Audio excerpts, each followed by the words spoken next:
Earth uses 15 terajoules of energy per second. You think that's a lot? The Sun provides us with 10 trillion times that amount. What if we could harness this power? And that's what we imagine.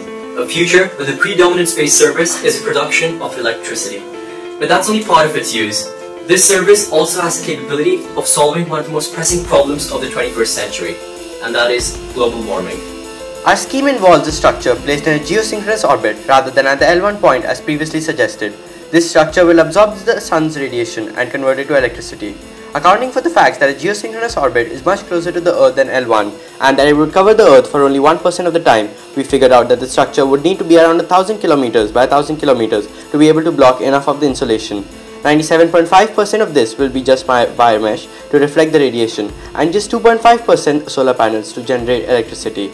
Assuming a triple junction solar panel with an output of 600 watt per meter square, and that due to dispersion by air molecules and rotation of the Earth, the amount of energy available in space is 4 times that on Earth, we have a total output of 60 terawatts.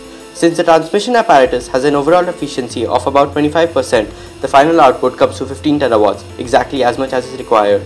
And if we factor in increases in efficiency due to technological progress, we can cut down the amount of solar panels required. You may say, a million square kilometers? The launch cost will be immense. But it's really the first 100 miles that poses a problem, and we have a solution: a space elevator. Such a structure can economically transport the required materials into space. The assembly can then be transported using robots or astronauts. Additionally, the wire mesh can easily be folded up and the solar panels weigh just 84 milligrams per centimeter cube, a pittance when you think about it. The electricity produced will be beamed back to the Earth in the form of 100 GHz microwaves and received by a rectangle 10 km in diameter on Earth. The 100 GHz figure was decided as it achieves the best balance between energy losses and the diameter of the receiver. This receiver will be erected in a desert to minimize energy losses due to absorption by water vapor and also minimize risk to human health. A pilot laser beam will send data about the receiver position to the transmitter to optimize transmission. Now we come across the problems of the high building cost and the degradation experienced in space. A simple cost-benefit analysis indicates that the amount of electricity produced over the 20-year lifetime of such solar panels will easily offset these costs.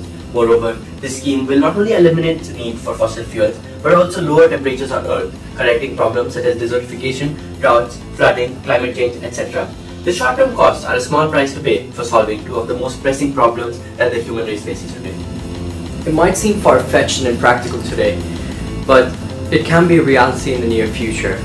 It is a practical and economical service that could potentially solve the major problems of the 21st century, and now that is of infinite social and commercial value.